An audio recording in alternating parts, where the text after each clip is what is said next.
प्रिय मित्रों, जय मसीह की। आशा करते हो कि आप स्वस्थ हैं, आप मस्त हैं, आप प्रभु के कार्य में व्यस्त हैं। प्रियो, आज फिर से हम उत्पत्ति की किताब में आ गए हैं और उसके 8 अध्याय को हम लगातार देख रहे हैं, आपके लिए लेकर आते हैं। आप हमारे लिए प्रार्थना करते हैं जिसके कारण से हम स्वस्थ रह पाते हैं। और मैं भी आपके लिए प्रार्थना करता हूं कि परमेश्वर आपको लंबी आयु दे और आपको फिर से इस पृथ्वी पर रहने के लिए आशीषित करे। और चाहे पृथ्वी पर कितना भी बिगाड़ क्यों ना हो, पृथ्वी चाहे किसी भी तरीके से, किसी भी परिस्थिति में क्यों ना चले, संसार के लोग कैसे भी किसी रीति से भी उन चीज़ों से जूझ रहे हो, पर प्रियो, आप अगर मसीह के हैं, अगर आप इस वीडियो को देख रहे हैं, तो मैं आपको यीशु के नाम में आशीषित देखना चाहता हूँ और आपके लिए निरंतर प्रार्थना करना चाहता हूँ और करता रहता हूँ प्रियो, इसलिए कि आप परमेश्वर के वचन पर विश्वास करते हैं। आइए हम उस कहानी को आगे बढ़ाते हैं जो परमेश्वर ने नूह के साथ किया है। आइए हम देखते हैं, जब हम 8 पद को 9 पद को देख चुके हैं, 9 पद के कुछ सी पार्ट को हम देखते हैं। यहां पर इस प्रकार से लिखा है, तब उसने हाथ बढ़ाकर अपने पास जहाज में उसे ले लिया। जानते हैं किसे? कबूतरी को, क्योंकि कबूतरी को पांव रखने के लिए आधार नहीं मिला था। सारी पृथ्वी पर जल ही जल था, जल कुछ ही घटा था और सारी लाशें ही लाशें तैर रही थी। उससे पहले उसने कबूतरी से पहले कौवे को उड़ाया था। जैसे मैंने एक वीडियो में कहा, कैसे कबूतरी कैसे कौवा, जब हमें सिखाया गया तो कबूतर का नाम आया है, कौवे का नाम नहीं आया। कौवे का नाम पानी उठाने में, कंकर गिराने में, घड़े में कंकर भरने में और पानी ऊपर ले जाने में और प्यासा कौवे के रूप में नजर आया है। आज पानी ही पानी है उस कौवे के लिए जो उड़ता हुआ फिर रहा है, लेकिन वो पानी नहीं पी रहा है। इतना पानी है मेरे प्रियो। शायद जहाज में से पानी मिला या नहीं मिला मुझे नहीं मालूम, पर मैं इतना कहना चाहता हूँ कि जहाज में से उसे उड़ाया गया खुशखबरी लाने के लिए, लेकिन वो आया ही नहीं लौटकर, पानी ही पानी पर तैरता रहा। जबकि कबूतरी के आने पर यह संकेत मिलता कि उसके पांव रखने के लिए कोई आधार उसे नहीं मिला। जब उसे आधार नहीं मिला तो नूह ने हाथ बढ़ाकर उसे अपने पास अपने जहाज में ले लिया। वो कौवे के लिए भी अपने हाथ को बढ़ाना चाहता है, उसके लिए भी जहाज खुला है और कौवे का भी इंतजार कर रहा था। वो कौवा लौट कर नहीं आया क्योंकि लाशें ही लाशें तैर रही थी। 40 दिन 40 रात की बारिश बरसने पर आकाश के झरोखे खोले गए थे, आकाश के से बारिश चल रही थी, समुद्र के सोते फूट निकले थे और पानी ही पानी हो गया था। और पानी में वो जानवर और वो मनुष्य प्राणी सबकी लाशें थी प्रियो। और कबूतर को कोई आधार नहीं मिला। कौवे को आधार मिला या नहीं मिला, पर वो लाशों पर बैठकर मजे ले रहा था प्रियो। वो खाना खा रहा था, गला सड़ा मांस खा रहा था जो सड़ चुका था, और वो उसमें अपनी जिंदगी जी रहा था। वो उस जहाज को छोड़ चुका था, उस संगति को छोड़ चुका था, नूह की आराधना प्रार्थना के साथ रहने वाली संगति को छोड़ चुका था, उसके परिवार को और अपने जानवर जातियों को छोड़ चुका था, पक्षियों को छोड़ चुका था, और वो मजे कर रहा था सड़े गले मांस को खाकर। कई बार हम भी जब संगति छोड़ देते हैं तो हम इस तरीके की जिंदगी जीना शुरू करते हैं। इसलिए आपके लिए नूह आज भी हाथ बढ़ाना चाहता है उस जहाज में ले जाने के लिए, लेकिन आज यीशु आपके लिए अपने हाथ में कील ठकवाकर और तीसरे दिन मुर्दों में से जिंदा होकर आपके लिए हाथ बढ़ाकर आपको बुलाता है और उसी जहाज में आपको ले जाना चाहता है जहां पर आपको जाना है। वो कहाँ है? वो कौन सा जहाज? वो जीवन का जहाज है। उस नैया में, जिस नैया में पतरस था, चेले लोग थे, वो डूब रही थी और वो बेचिंत थे, वो चिंतित हो रहे थे और यीशु बेचिंत था। और यीशु ने, जब यीशु को जगाया गया उनके द्वारा, तब उन्होंने उसे ताना मारा। पतरस ने ताना मारा और उन्होंने कहा, हे प्रभु, हे गुरु, क्या आपको चिंता नहीं है? यीशु को चिंता थी, लेकिन यीशु के लिए कोई ये चिंता का विषय नहीं था। कारण मैं आपको बताना चाहता हूं, क्योंकि वो सर्वशक्तिमान परमेश्वर खुद परमेश्वर था, खुद परमेश्वर का पुत्र बनकर वो पृथ्वी पर आया था और इनको ये दिलाना चाहता, तुम्हारा विश्वास कहाँ है? हे अल्पविश्वासियों, क्यों संदेह किया? क्या मैं तुम्हारे साथ नाव में नहीं हूं? आज उस नाव में आपको बिठाना चाहता है हाथ बढ़ाकर। जब पतरस डूबने लगा पानी पर चलते समय, उसने कहा, तुझे विश्वास है तो आगे बढ़। जब वो डूबने लगा तब यीशु ने हाथ बढ़ाया। आज नूह ने हाथ बढ़ाया कबूतरी के लिए, आज उसका हाथ आज कौवे के लिए भी बढ़ रहा है, लेकिन कौवा लौटकर वापस नहीं आ रहा है। अगर कौवा लौटकर वापस नहीं आया तो क्या कर रहा है? क्योंकि पांव रखने के लिए कहीं भी आधार नहीं है। बहुत से लोगों के जीवन में आज कोई आधार नहीं है, को ना वो प्रभु के पीछे सही रीति से चलते हैं, ना यीशु को सही रीति से मान पाते हैं, ना ही वो अपने ही लोगों के साथ सही रीति से चलते हैं। वो बिना आधार के जिंदगी जी रहे हैं। बिना नींव के उनका घर है, रेत और बालू पर बनाए हुए घर के समान उनका घर कभी भी ढह सकता है, उनका परिवार कभी भी टूट सकता है। कारण एक ही है प्रियो, क्योंकि उन्होंने अपना जीवन सही रीति से नहीं बिताया है। मैं आपसे कहना चाहता हूं कि आपके लिए भी नूह का हाथ यानी यीशु का हाथ, जो ये कहानी से हमें पता चलता है, ये दर्शा रहा है कि वो हाथ बढ़ा रहा है। आप अपने हाथ को उसके हाथ में दे दें, वो आपको जीवन की नैया में बिठाएगा और आपको ले जाएगा कहाँ? परमेश्वर के पास। आपकी जिंदगी को बेहतर कर देगा जो आपकी जिंदगी बदतर हो गई है। इसलिए वचन बता रहे हैं, उसने हाथ बढ़ाया और उसे अंदर ले लिया, पर कौवा नहीं आया।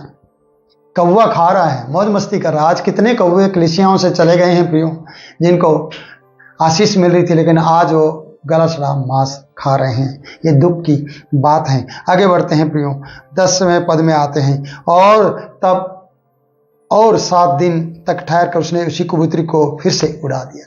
देखिए, 7 दिन तक फिर से कबूतरी का लिए उसे इंतजार करना पड़ा है। प्रियो, कई बार हमें उड़ने के लिए, कई बार हमें बाहर जाने के लिए, खुशखबरी लाने के लिए या लौट कर आने के लिए बहुत कुछ करना पड़ेगा। हमें हमारी ज़िंदगी में ठहराव होना चाहिए, हमें कुछ समय के लिए रुकना चाहिए, और कुछ समय तक रुकने के बाद ही आपको फिर से दूसरा कदम उठाना चाहिए। नूह ने 7 दिन और इंतज़ार किया, और 7 दिन के बाद फिर से उस कबूतरी को उड़ा दिया। और उस कबूतरी को उड़ाने पर यहाँ पर लिखा है, जब उसे उड़ा दिया गया और कबूतरी सांझ के समय उसके पास आ गई।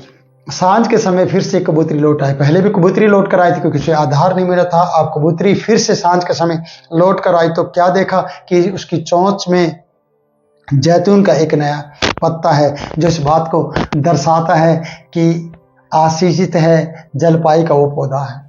वो तेल जो जलपाई के जैतून के पेड़ से निकलता है प्रियो, जैतून का पेड़, आशीष का पेड़, जलपाई का पौधा बनता है, परमेश्वर के लिए भी वो सुख का कारण रहता है, जैसे कि हम वचन में पढ़ते हैं न्यायों की किताब में। तो मैं आपको ये कहना चाहता हूँ कि ये जैतून का पत्ता लेकर अपनी चोंच में लेकर आई है, जलपाई का वो पत्ता लेकर आई है, और एक संदेश दिखाता है कि अब कुछ दिखाई देता है, एक नई उम्मीद नूह के लिए और सब जानवरों के लिए इसने जगाई है। और कौवा मनमानी करके खा रहा है।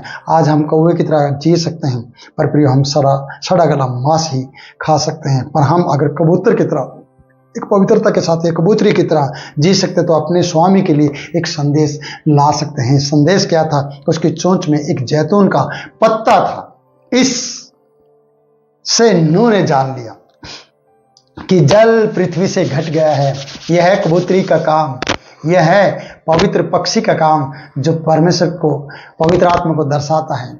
जब कबूतर आपके ऊपर आएगा तो मेरे मित्र, मैं आपसे कहना चाहता हूँ कि आपके लिए एक नया संदेश लेकर आएगा। जब पिता आसमान में हम देखते हैं, उसकी आकाशवाणी को सुनते हैं, यीशु को जल में हम देखते हैं जब वो बपतिस्मा लेता है, कबूतर को हम उसके ऊपर आते हुए देखते हैं, तो हमें पता चलता है यीशु नीचे हैं, पवित्र आत्मा के रूप में कबूतर है, और पिता वहाँ से आकाशवाणी करता है, ये मेरा प्रिय पुत्र है, इसकी सुनो।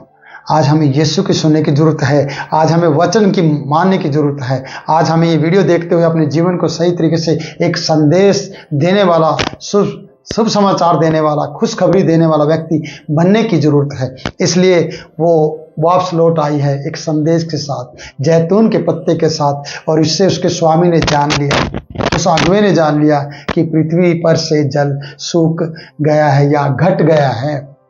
फिर उसने 7 दिन के और इंतज़ार किया है प्रियो। देखो 7 दिन वो इंतज़ार करता रहा। जल्दबाजी उसकी ज़िंदगी में, नूह की ज़िंदगी में नहीं थी, क्योंकि वो अपने परिवार को और अपने जानवरों को जो उसने साथ लिए थे सुरक्षित देखना चाह रहा था, क्योंकि वो एक नई सृष्टि के रूप में उभर रहे थे, क्योंकि पुरानी सृष्टि खत्म हो गई थी।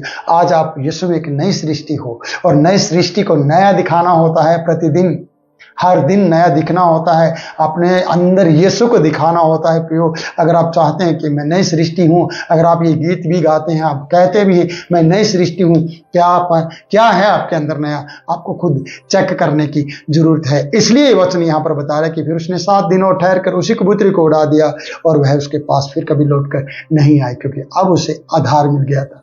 अब उसे जैतून के पत्ते मिल गए थे। अब वो पवित्रता के साथ उन पेड़ पौधों पर जा सकती थी जो खुशखबरी का संदेश देते हैं। प्रियो, उसने अपने काम को किया और वो अपनी जिंदगी और नई सृष्टि के रूप में और नए अपनी पैदाइश करने के लिए, अपने बच्चे जनने के लिए वो तैयार थी। वो पवित्रता की वंश को बढ़ाने के लिए तैयार थी और वो लौट कर नहीं आई और उस काम में वो लग गई, क्योंकि पृथ्वी पर नूह को भी आना था उस जहाज से बाहर। पर उसने एक संदेश दिया है प्रियो, अपनी चोंच में जैतून का पत्ता। आपके मुंह में किस चीज की खबरें, क्या खबर है आपके मुंह में, क्या समाचार है आपके मुंह में, किस इन कानों से आप कौन सा सुसमाचार सुनते हैं, बैड न्यूज सुनते हैं, मुंह से क्या बोलते हैं, आपको खुद सोचना है। तो ये वचन आपको ये सिखाना चाहता है कि नूह ने उसके लिए हाथ बढ़ाया, यीशु आपके लिए हाथ बढ़ा रहे हैं। आपके हाथ मुंह में उसके लिए क्या है, स्तुति, प्रशंसा, आराधना, या फिर भेंट आपके हाथों में भेंट है या नहीं है। आप भेंट देकर परमेश्वर को किस तरीके से प्रसन्न कर सकते हैं, जिस तरीके से नूह को प्रसन्न किया, नूह को समाचार दिया इस कबूतरी ने। कौवे ने कोई समाचार नहीं दिया। कौवे हमेशा समाचार लेकर नहीं आते प्रियो, वो छीनने का काम करते हैं। चाहे वो महल से चिकन उठाए, गोश्त उठाए, उनका काम है। चाहे वो बच्चे के हाथ से छीने, चाहे वो पानी को बढ़ाएं, चाहे वो फिर लाश खाएं, चाहे वो कुछ भी करें, वो लौट कर इस तरीके का संदेश नहीं देते हैं। पर कबूतरी है जिसने अपनी पवित्रता का संदेश दिया है, और वो फलवंत कबूतरी है। मैं कहना चाहता हूँ वो आशीषित हुई और नूह के लिए संदेश लेकर आई। आज ये संदेश मैं आपके लिए लेकर आया हूँ। आपको भी प्रभु के पीछे सही रीति से चलने की जरूरत है। प्रभु आपको बहुतायत से आशीष दे और आपकी जिंदगी बदल दे और आपके जीवन में खुशखबरी लेकर आए। प्रियो, मेरा गला बैठ रहा है, मैं आपके लिए वीडियो बना रहा हूं, आप मेरे लिए दुआ करें कि प्रभु मुझे भी स्वस्थ रखे और आपको भी स्वस्थ रखे। मैं आपके लिए दुआ करूंगा। पिता, मैं प्रार्थना करता हूँ जितने बहन भाई बेटा बेटी सेवक मुझे देख रहे हैं, सबको आशीष दे और इनके लिए तो अपने हाथ को बढ़ा और बहुतायत से इन्हें आशीष दे, इनकी जिंदगी बदल दे, उनके जीवन में अद्भुत चमत्कार कर। तेरे हाथों में देता हूँ पिता, प्रार्थना सुन कबूल कर, यीशु के नाम से मांगते हैं, आमीन। प्रभु आपको आशीष दे। जय मसीह की।